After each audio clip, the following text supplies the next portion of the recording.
She's just a girl and she's on fire.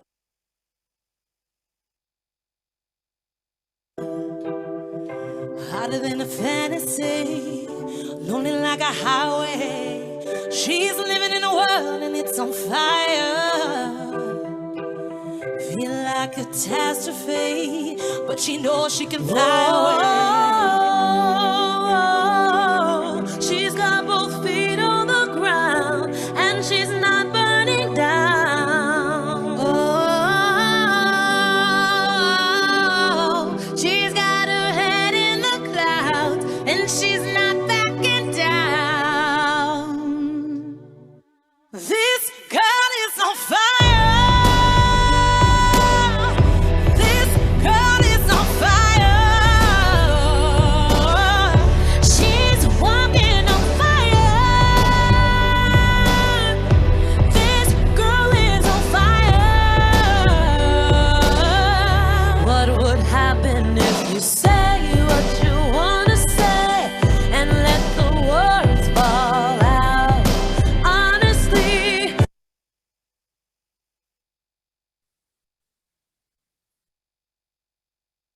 I think this is me.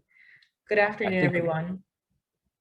Robert, am I right? I think we've got a video from the mayor here. We're just trying to load it.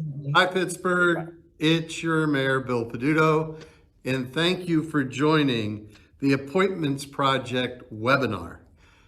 Today's a different day in the city of Pittsburgh. Over 61% of the individuals who make up our boards, authorities, and commissions are women.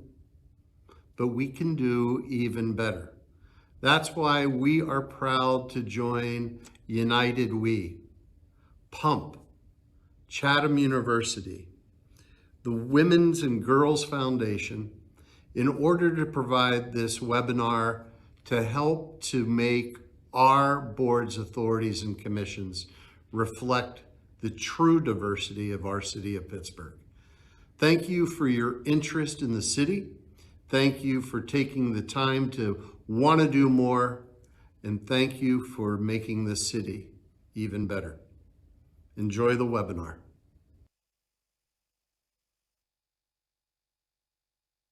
Now it's my turn. Good afternoon, everyone. My name is Jordan M. Fields. I am a policy coordinator from Mayor Peduto's Office of Equity. I'm glad to see everyone here today. Welcome. I'm here to present just a list of who you're going to be hearing from today during the Appointments Project webinar. So obviously, my name is Jordan. I'm joined by my coworker, Hirsch Merenstein, who is here to answer some questions that you might have regarding boards, authorities, and commissions. We're also joined by Wendy Doyle, who is the president and CEO of United We, who we have the pleasure of partnering with, as well as Ginger Williams, who is an Appointments Project appointee. So you'll be hearing about her personal experience, and Robert Glensky, who is the Appointments Project Director.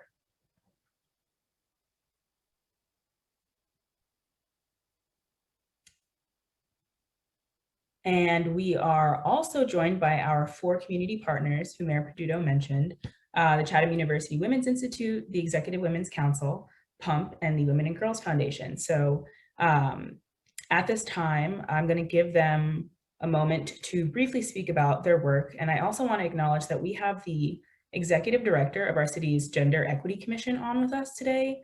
Anu is here and she has some wonderful insight into the operations of the GEC specifically, but also just how our boards, authorities, and commissions work. So she will also be here to answer any questions that you might have. So why don't we get started with, I think Jessie's on here. I saw her from the Women's Institute. If you'd like to start. I think you're muted, Jessie. And unstable internet too, which is so exciting these days. Hello, everybody. Really great to see folks. And Chatham University is so proud to support this initiative of the mayor's office. And I know that Dr. Jan is with us to speak about the Gender Equity Commission, but as a commissioner, also very excited about this work. And Chatham's legacy around women and women's education, women's leadership, and gender equity really makes this a great partnership. So we're delighted to be here and supporting this. And we think more people on boards, authorities, and commissions is really the way to move Pittsburgh forward. So, and Jordan, thank you for your work pulling this together, and Hirsch and all of our partners.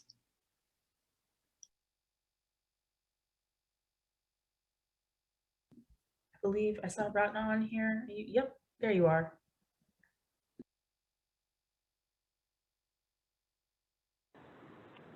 Hello, everybody. Glad to be here. Thank you, Jordan. Thank you, Hirsch, for all the work you've done. We're, like Jesse said, very proud to work with the mayor's office in this initiative. My name is Ratna. I am the chair for the Women on Boards Committee and an EWC board member. And just to plug in a little bit about the EWC, our mission is to provide leadership and facilitate opportunities to increase the political and economic power of executive and professional women in Pittsburgh. The Women on Boards initiative is one of the initiatives that has fallen under the EWC umbrella. We maintain a directory of women candidates who are interested in board positions. I invite all of you to apply to that if you are interested.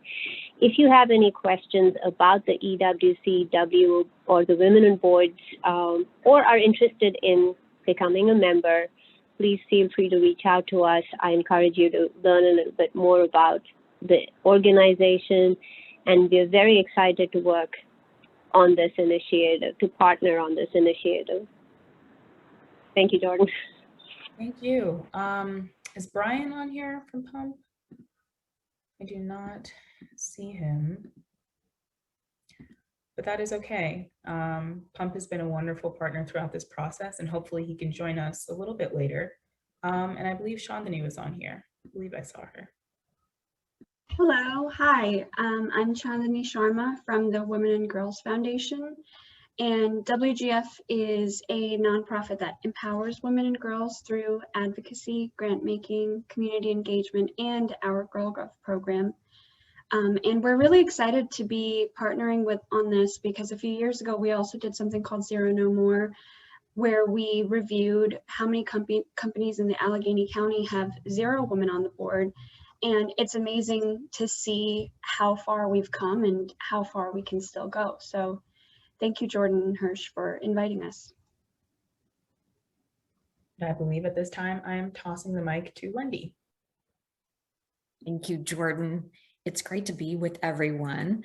A special thanks to the City of Pittsburgh for their tremendous partnership, and to each of the partners, we thank you as well for joining us in this effort to really seek diversity and inclusion and gender parity at every level. Just some housekeeping items. Please introduce yourself. Drop your name in the chat box and the organization you are with. We welcome you. We're so excited you're here and want to get to know you. Also, if you could, please continue to mute yourselves throughout the presentation, but just know that we will open it up for questions at the end. And during the presentation, feel comfortable in dropping a question in the chat box, or if you have a comment to make, we welcome that as well. So again, thank you for joining us.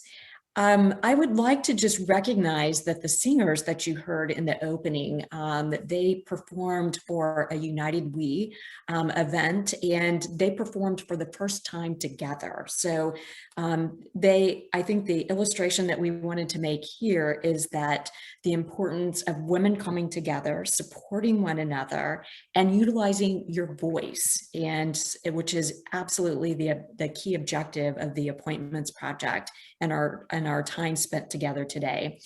So we really hope that, at the end of this presentation, that you are empowered, that you are inspired, that you want to get involved further in the City of Pittsburgh, and that you join us in this effort and register with the Appointments Project and apply for a board or a commission or task force in Pittsburgh. So want to just share a little bit of background about United We. United We stands for United Women's Empowerment. We work in two areas. You see here on the screen our mission to advance all women economically and civically with their leadership.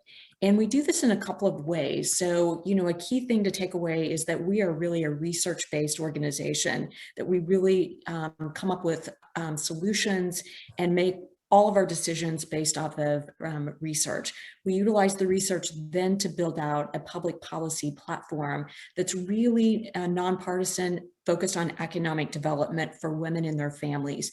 Just to give you an example of what that means, our policy priorities have ranged from pay equity to paid family leave, to a safe workplace culture, reducing sexual harassment barriers, to professional licensing for women and reducing barriers so women who are interested in becoming an entrepreneur can do so. That gives just an example of some of our policy priorities. And as we began this work in economic development policy, we quickly looked around the room and really questioned, where are the women policymakers? So this really is the second part of our mission statement, which is the civic leadership component, which is why you are here today. And this is a research-based decision, innovative solution. And our objective, if we do our job right, that this civic engagement may encourage women, build their confidence to want to go on and run for elected office and be a policy maker. So with that, I'm going to turn it over to my colleague, Robert Glinsky, who is United We's National Appointments Project Director, to explain more. Robert? Thank you, Wendy. And it's great to be with all of you today. And the partnership with Pittsburgh has just been fantastic. So thanks again for the opportunity to be with all of you today and talk a little bit about the Appointments Project. As Wendy alluded to earlier, the Appointments Project really came out of some research that we commissioned back in 2014 with the University of Kansas. And what we really wanted to find out was why more women weren't getting involved in civic leadership, specific boards and commissions. What was their input and attitudes towards civic engagement? And honestly, it was basically 4 simple things that came out of that research that led to the creation of the Appointments Project. First of all, many women in this survey they did not feel like they had the qualities or skills or the confidence to be on a board and commission. Interesting enough, they weren't being asked. So that was something we could address pretty quickly. They also wanted to make sure, since they're very busy, that their time was going to be used very efficiently. And last but not least, we also learned from this survey that women wanted to be supported by other women in the community to get involved. That then led to our next round of research 5 years after we launched the Appointments Project, where we really wanted to see what were the benefits of having more women at the table. And this was research we did in 2019 with the University of Missouri. And there were 3 actual main takeaways from that research, which were all very positive. First of all, more women involvement at boards and commissions increased public trust in the government. Second thing it pointed out was the boards and commissions with the women's involvement were more efficiently ran, which was something the women actually asked about early on, like, will this be a good use of my time?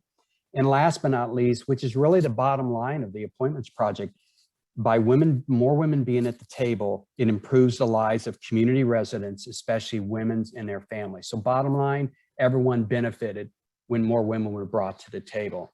So let's take a quick glimpse of what it looks like nationwide. And again, this is elected officials, elected positions, but it gives you an idea that there is some progress and some news, positive news here. And that is that since the election of November 2020, the current makeup of a lot of our elected officials or elected positions, women have actually increased. It's the highest level for women participation, both in the state and the US Congress. However, as you can see, with only 9.2% of the US Congress being women of color, we still have more work to do. And we see this, we include this in part of our work when it comes to the Appointments Project. So look, the trend's in the right way, headed in the right direction, but we all agree there's more work to be done. So let me just level set just really quick, because we get a lot of questions like, when you say civic leadership, what are you actually talking about? We're talking about appointed positions from elected officials, city council, or other commissions within the government that actually is a volunteer position that people are appointed to. We are very supportive of United We of all the initiatives that are going on to get more women at the table for corporate positions, private boards, and nonprofits. However, Appointments Project is specific to government and also public appointments. So that's our focus. And I love the research that Callahan pointed out in 2007. And the comment really was that the appointed positions represent the primary means for citizen participation in governance. Why this is important is because at these boards and commissions, there are a lot of very serious decisions being made, decisions that impact the whole community. So the better representative they are, the better that city functions will probably operate. One last thing about civic leadership, we get a lot of questions on what's the difference between a board and a commission, and in Pittsburgh case, there are actually authorities. Think of boards as following a city charter, and the board really offers a supervisory role over the work that's being done. A commission tends to be more of a type of specific duty that needs to be accomplished. And last but not least, in Pittsburgh, there's also authorities. Authorities typically are more of an advisory role. So we can address these a little later if you want to know more, but that's just a really nice level set. As you can see, we are very proud of to date that we have facilitated over 150 appointments and we're counting and growing. We also have done and completed a recent review of our registrants with the Appointments Project, and we're happy to say that 34% are women of color. And to date, since the inception of the program, 18% of our actual appointees have been women of color. We're happy with our success to date as a nonpartisan, nonprofit organization. We believe we've elevated women's voices. We've removed barriers. We're bringing more women to make important decisions for these community, at these community tables. But we want to build upon our success. And number two, we want to move and take our success and our proven processes and expand it across the US. So let me show you just a real quick glimpse of how simple it is to get involved here. First of all, the first step is to register. And we're going to talk more about this in a few minutes, but I just want to give you the high flyover. We're just going to do the first step, you need to take is just to register with the Appointments Project. And actually, Pittsburgh has made this very simple. Once you've registered with the Appointments Project, you then need to identify the boards and commissions you're interested in serving on, and those in particular you would apply for. After you've done those two steps, we ask you to stay connected to the Appointments Project. And you can ask us questions. We'll help with your application if need be. And last but not least, when women do get appointed through the Appointments Project, we love to celebrate because we know how important it is to have other women celebrate other women's appointment to these important positions. We're going to get more into this in a few minutes. This is just a high flyover. But what I'd like to do now is, and as Jordan shared earlier, we're very fortunate to have Ginger Williams join us today. Ginger is one of our appointees. She's actually was appointed in the state of Kansas to the Kansas Volunteer Commission. She has had a great journey. She's very inspirational in the fact that others can see how she's been able to get very involved in civic leadership. Ginger currently is the Vice President of Customer Care at GEHA, which is the Government Employees Health Association. She has a very important role. She's responsible for the call center. And today she shared with me, if you can imagine this, she manages 380 team members working from home. So besides being appointed to a very important state commission, she's got a very important job when it comes to her role as vice president. She's also earned 2 degrees from the Texas Women's University. So Ginger, with that, the floor is yours to tell your story. I'd love to hear what brought you to the Appointments Project. Thank you, Robert. I'm very glad to be here. I love Pittsburgh. I used to travel to Pittsburgh a lot when I worked with CVS Caremark, and we had a call center there. So love Pittsburgh and the vibe and the commonalities there. I would say my adventures with the Appointments Project began with hearing about United We and some of the things that were going on in the Kansas City area. I have children. I have a 27-year-old, 21-year-old, 12-year-old, And up until a month ago, I had 3-year-old my twin nieces that I was taking care of. So very busy, a lot of times at school activities and just community events. And I heard about a informational session that was going to be sponsored at the local library about women in civic leadership. You know, we hear about the school board, we're on the PTA board. We do a lot of things naturally as women and as wives and as mothers. And so I was like, I'll check it out and see what they're talking about. So I went to the library, and it was very enlightening for me to see the opportunities that were already in my backyard that I didn't even realize. The Appointments Project was able to deliver the information to me and me and the team and say, hey, you know, your school board, your city council, local legislation, there's opportunity for you as a citizen, as a woman, to have a voice. And I was like, I don't have time for that. Like, I got a lot going on, but the process was so easy. Just like Robert said, when you go on and you're registered, you just pretty much fill out your information. You know, what type of professional experience do you have? What do you do within your social circles or in your religious circles that could actually help and benefit someone? And for me, as a mom of 3 daughters, it was very important that I let them know and showed them that as a woman, you have a voice. We do have the opportunity to initiate and be a part of important discussions. Whether it's, for me, it was the Kansas Volunteer Commission. So when I applied and put in my application, I selected a couple of commissions for the state of Kansas that kind of piqued my interest. And I received a call from the coordinator for the office of Laura Kelly, who's our governor, and they asked me a couple questions. It was just like a basic interview. We went through, why would you want to work with the Volunteer Commission? And I said, well, I just want to make sure that my community is well, the children are well, that I can contribute and be a part of that. So my role with the Kansas Volunteer Commission is we set a yearly annual plan for the state of Kansas, and we have funds that we use for grants that go towards school initiatives, that go towards community activities and events. And I would tell you, this is probably, I mean, it sounds like a lot, but it's something that we do naturally. We take care of each other, we take care of our families. And so in this instance, it's almost kind of like orchestrating and putting together your household. Like, you make sure the funds are over here. We have those critical conversations about, you know, what's going on with COVID relief? What do we need to help with and contribute to that? Addressing healthcare disparities. Where are those areas within Kansas where grants and funding need to be put there for volunteers in the community to work? So I would say the Appointments Project really is a transformational activity and initiative, because it's something that we already do naturally as women.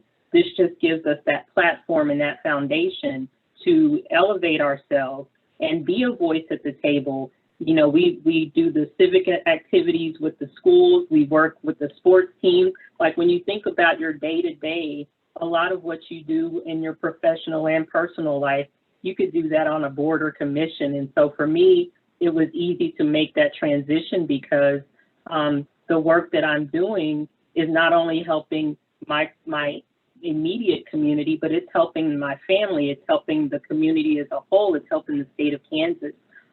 So when you realize the opportunities that are already there and you become aware of those, it just puts a different spin on it. Like, what can I do? What can I contribute to the greater good of others? And I definitely say it struck a chord in my house, because my little daughter at the time, she wound up applying, and she became her student council vice president at her school, because she said, hey, Mom, if you can do it, I can do something as well. So it definitely has the ripple effect. And once you start empowering yourself as a woman and as a leader and using your gifts and talents and skills, your children will see it, your family will see it. Everyone is so encouraged. So I would definitely encourage anybody that's on the phone or on the call to definitely look into the Appointments Project. Pittsburgh has a lot of great offerings. It has a lot of opportunities to empower and let your voice be heard. especially as a woman, and for me, especially as a person of color, we have to be at the table to help make some of those decisions that impact our community, both immediately and it resonates to that national level. So that's pretty much my experience. It was a great opportunity, and I would encourage anyone, just throw your hat out there in the ring and kind of see where it goes, because you will find something that piques your interest and you could be a valuable asset to the team. Thank you, Ginger. You have such a very inspirational story. Not only, I'm sure, did you motivate your daughter to get involved, but many of the women today that are participating, I'm sure were touched by that story. Ginger's going to stay with us later today after I go through the process of the application process, and she can address any questions you might have.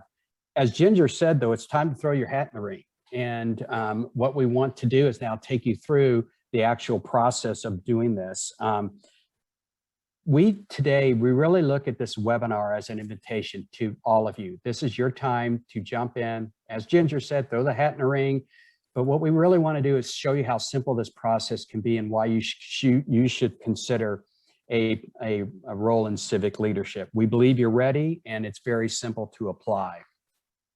The first step, as I talked about earlier, is really registering with the Appointments Project. You can go right to our UnitedWe.org website, go to the link for register for the Appointments Project. It's very simple. I will tell you that the application, as Ginger said, it's very, very brief. It's actually 3 components. Number 1, we're going to ask a little bit about your work and professional background. We want to know a little bit about you.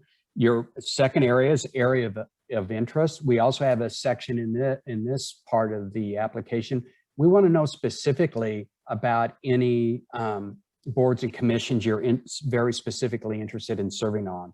Last but not least, we have a section where you can tell more about yourself. So we want to hear specific skill sets, your experiences, particularly how they might line up to your areas of interest or boards and commissions. And last but not least, which is often a step that's missed, so we want to call it out, and that is make sure you attach your current resume, because all cities will ask for a current resume. So like I said, the very first step's pretty simple. You register for the Appointments Project. Once you do register for the Appointments Project, we will email you what we call the Candidate Toolkit, which is really a resource kit, a resource guide for all those who have signed up and registered with the Appointments Project. In this kit, you will receive an outline of a process that most women or most boards and commissions follow. We also have a FAQ of the most commonly asked questions. We'll address them in the kit. And then also a little bit about the Appointments Project and the fact that it's built on research, and we actually highlight another one of our appointees. So this will help you as your journey. But the next step, as I said, really is registering. And I've got to give a shout out to our Pittsburgh colleagues, because they made this as easy as you can. And they built a website. It's basically what I would call one-stop shopping. You go to this one web page that they have, and you can get to all 3 of the steps you should take here. First of all, the very first link is actually the city clerk's page. Well, it outlines all the boards and commissions. It'll outline vacancies. There's frequently asked questions. You can actually see who's on the boards and commissions. You can review minutes. So it's very simple. Then as you'll see from this slide here, we actually take the next step. When you decide which board and commission you would like to serve on and/or authority in the city of Pittsburgh, you need to take the step of applying. And you can do this right from the board and authorities and commission page that's easily linked off of that very first page that Rachel is showing here. So the applications are right here. The key part that is important, and we can address this later, is vacancies. Not all boards and commissions positions end at the same time. There's usually overlapping terms, so it creates different times when vacancies will occur. But it's very important for you to look at this, find out what your area of interest is, and we encourage you to apply for those that are of interest to you. Last but not least, very important too to be very specific about your areas of interest. This will help the city actually identify based on your qualifications. Third thing we'd like for you to do once you've taken that step is continue to talk to your mentors, talk with your friends, gain support about your role, review your areas of interest. You can go back to the Appointments Project webinar application at any time and update it if you like. So it's important to continue to do that, continue your journey, figure out where you want to serve in the city of Pittsburgh. Second point we'd love to point out is we're available. We have a staff here at United We that can address most of the questions that you probably will have about appointments and when it comes to civic leadership, and we're here to support you. I will tell you though that we, as a staff, we advocate for all appointment project candidates. As a nonpartisan, nonprofit organization, we cannot endorse one candidate, appointments project candidate, over another. Again, this is an appointed position. Those decisions are made by the elected officials. It's important to know who will be making your decision. So as you review your boards and commission, look at exactly who will be making and deciding who will be the next, or who will select the appointees. And last but not least, we ask you to don't get discouraged through the process. And the reason we say that is because it might take you a little bit of time, and you might actually have to pivot and find out other areas of interest where you might be able to serve based on the vacancies that are available. As I said earlier, we love to celebrate. We love to celebrate across our social channels and our website. We love to get the word out about the success of more women getting to these tables of where very important community decisions are made. We also ask you to help us celebrate. We need as many cheerleaders as we can have out there. So that takes you through the process. And quite often we get the question, well, what's in it for me? And we've asked several of our appointees, what have they benefited from being involved in civic leadership? First of all, there's tremendous leadership growth opportunities. We've also heard from many of them that it's skill development, both professionally and with the career. You're going to you might already have a vast network. You will only fortify that and create far more contacts than you might have had in the past. So it's a great network builder. And last but not least, it does make a measurable impact on your community, which is the last slide I'd like to share with you, which is what are the community benefits? Again, this was research we done, but this was also validated by other research. When women serve, it actually improves the decision-making process of these committees or boards and commissions. Women tend to increase bipartisanship. They're able to go across the aisle better than men. So this is very important, especially in today's environment. We also learned that women have a much different approach of looking at some of the key policies. We know from research that women are going to be more focused on issues or policies that impact women, such as paid family leave or equal pay, as what Wendy addressed earlier today. So it's real important to get those considerations at the table. And last but not least, we also know the diversity improves public trust. So there's personal benefits, there's also community benefits, and we would ask you, we're going to do our Q&A, and we'd ask you to drop any questions you might have into the chat. But before we do that, here's the information. Again, please stay connected with us. We are a nationally growing organization with a lot of focus on women issues, with one of the primary ones increasing more women's voices in the civic leadership positions locally and across states. You can reach us at the various website. Thank you, Rachel. And also that Pittsburgh website, that one page web page is phenomenal. Everything you need to know is right there. So with that, we're going to open up a Q&A. Wendy, I'm going to let you start off and let us know what kind of questions we have. Well, first, thank you, Robert, for the overview. I'd like to welcome Brian McGee with COMP, who is one of our partners for today's session. And Brian, we opened with just an opportunity to hear just a little bit about each organization. So would you like to just share a little bit about PUMP? Sure, thank you, Wendy. It's a real pleasure to be here today to join you. Just real quickly, because I want us to get to Q&A regarding the presentation. The organization has been around for over 20 some years. We serve nearly 30,000 young people, primarily under the ages of 40, every year through our advocacy, civic, social, and recreational programming. The one nugget that I want to share is that our founding over 20 years ago, had a chance to visit with the founder a number of times, and she shared with me that for the better part of the first several years of the organization, 100% of the focus was on looking to diversify and make the seats of decision-making locally here in the city of Pittsburgh and region more diverse and inclusive. We've carried on that tradition for over 20 years now. The Appointments Project is a wonderful addition to another tool in the toolbox, particularly in this case, to help facilitate the engagement of women at those seats of decision making. We 100% support this, support this initiative, and look forward to doing everything we can to sort of amplify the voice that's out there, including certainly celebrating those those appointments that happen over the coming weeks, months, and years. So I just want to say thanks so much for being a part of this, and we look forward to partnering with the city and the initiative going forward. Thank you, Brian. Good to be with you today. And again, as Robert said, feel comfortable in dropping your questions in the chat box or unmute yourselves and we can answer questions at this time. So to get us started, we typically receive a question just about residency requirements to apply. So Hirsch, Jordan, Anu, would like to just put that question out, whoever would like to answer it. Sure. Thanks for that question. The answer is it depends. Certain boards, authorities, and commissions do have that requirement built into city code. Others do not. Some have requirements that you work within the city limits.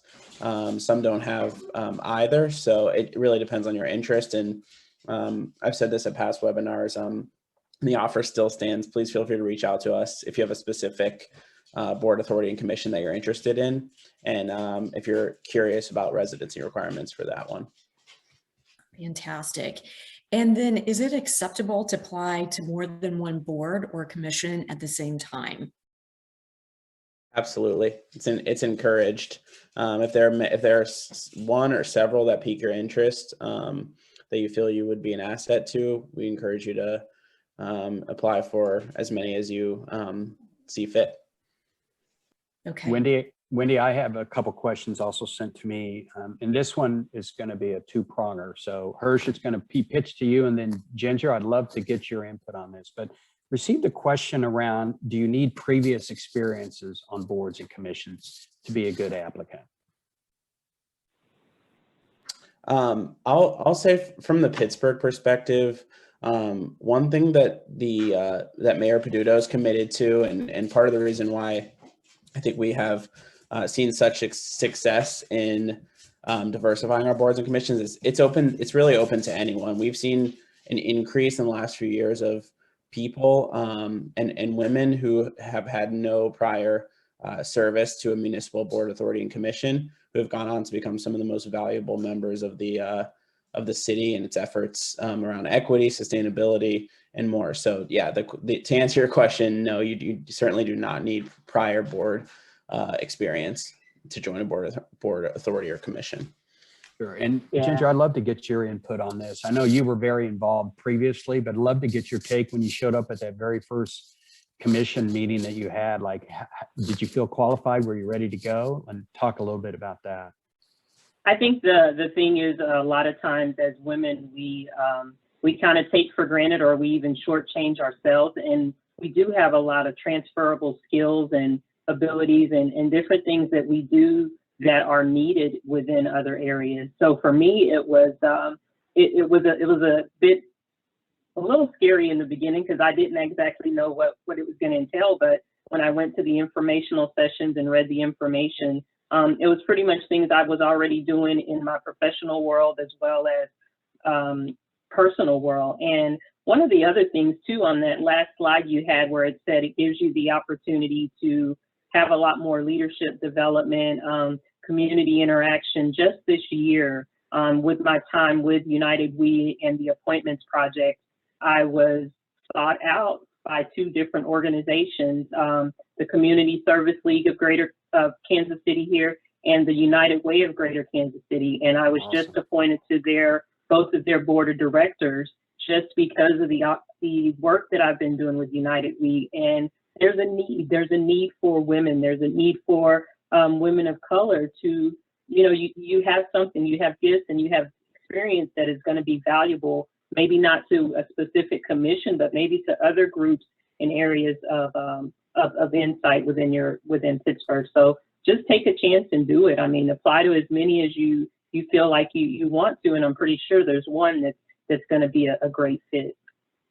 Great. And kind of as a follow on to that, Ginger, too, as we get the question quite often about time commitment.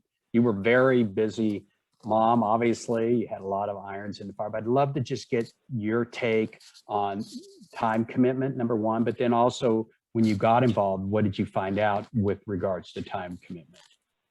I would say most of the commissions and the boards that they have the listing of what the time commitment would be, whether it's a monthly time commitment or a quarterly. And right now with COVID, we've had the convenience of virtual meetings, so it's not always in person anymore.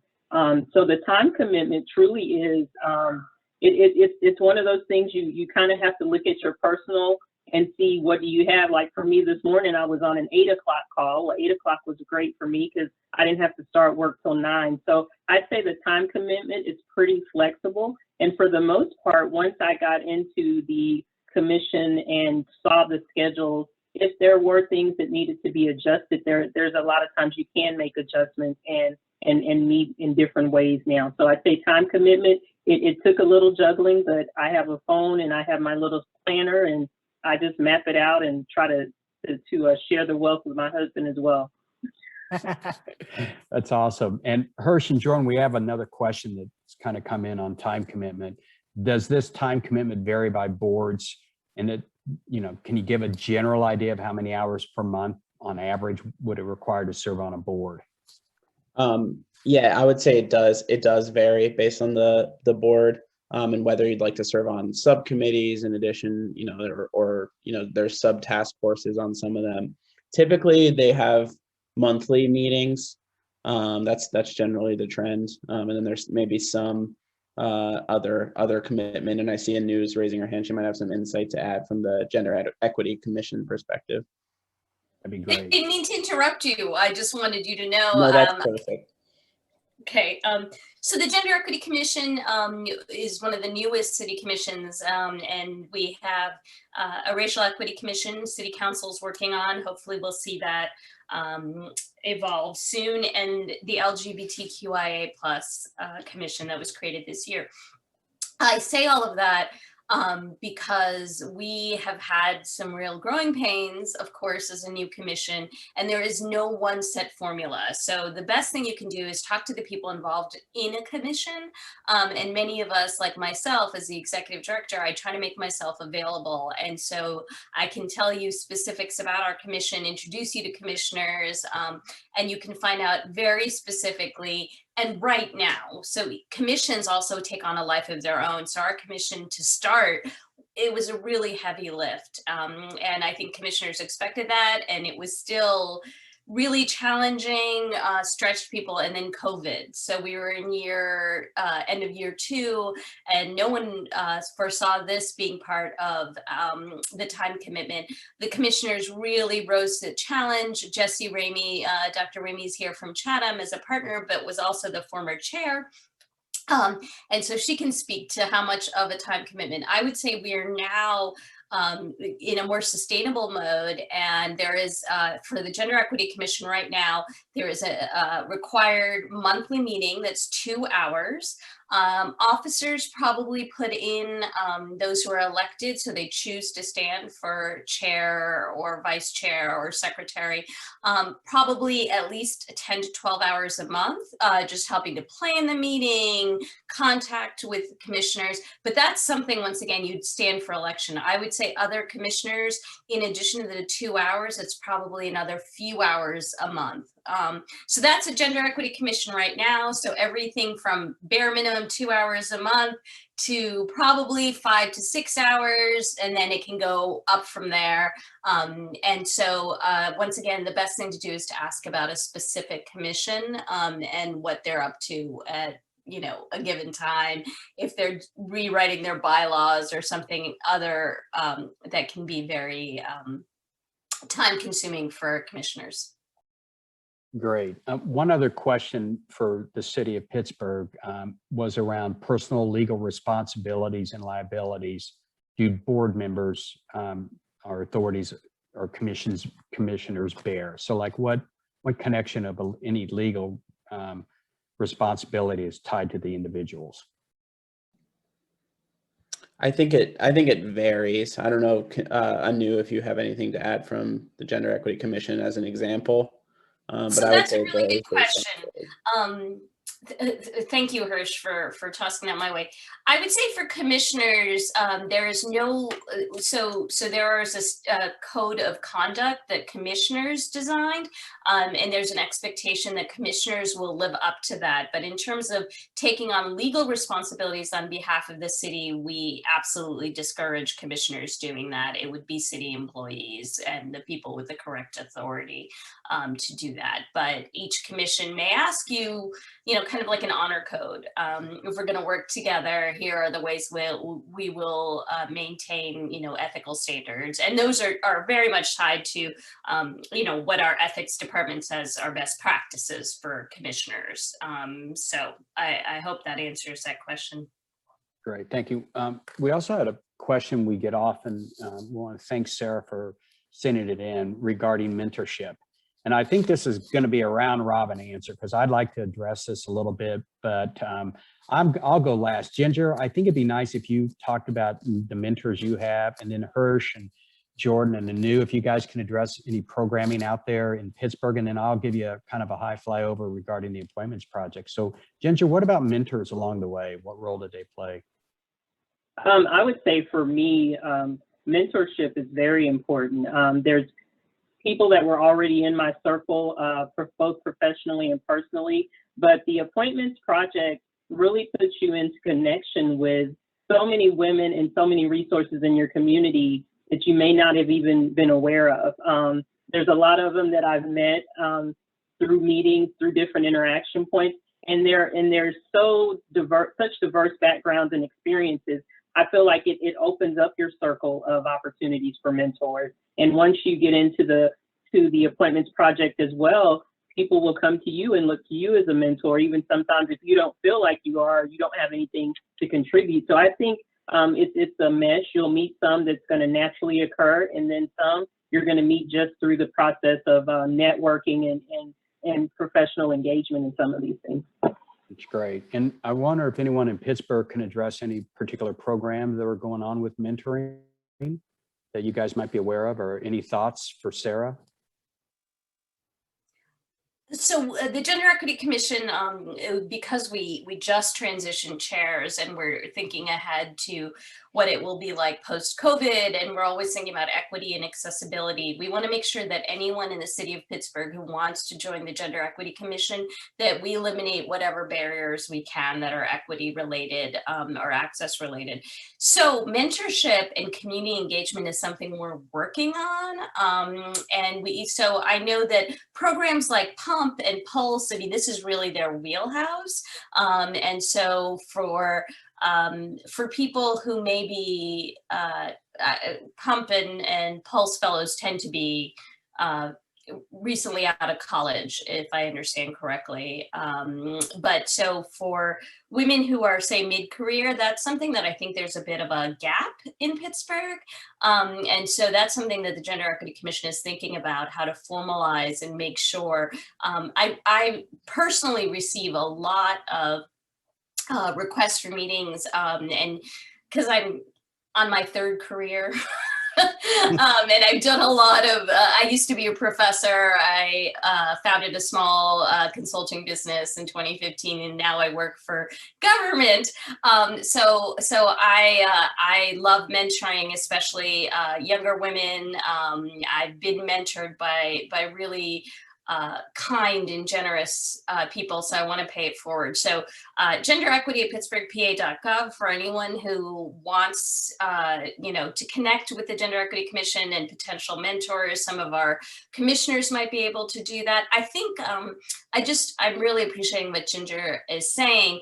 I think until I worked for the city, even though I had, gone through Civic Leadership Academy and did a lot of volunteer work, there are so many things happening and so many opportunities that it's really hard to keep track of. And so I think applying is going to be a doorway to really finding more people who might be good mentors and really be a good fit for you. Great. And when it comes to the appointments project, once you register with the Appointments Project, we will make you available of certain programming that's available. We call it more educational programming. We have a relationship right now with the University of Kansas. They are actually pretty similar to what you're early on. We're trying some mentoring circles that have been very positive, but we do see some real interest in this, and not only mentoring, but education overall. We did receive a question about vacancies. And Rachel, by the way, we can't pull this off without Rachel, who is part of the Appointments Project and United We team. So Rachel, thank you. But you can see here, this is the Pittsburgh webpage I told you about earlier. It actually outlines all the various different vacancies per board. So it's easy to get to. Again, the first step, register with us and go to apply there, but you can find these everywhere through this one page, as I call the Pittsburgh one-stop shop here, which has been fantastic. But it will list every board, and it will list every single application or vacancy that's available. So these are the two applications. You fill those out. And again, we encourage you to first go to the page in Pittsburgh that shows all the various different boards. You'll know the vacancies that are actually available.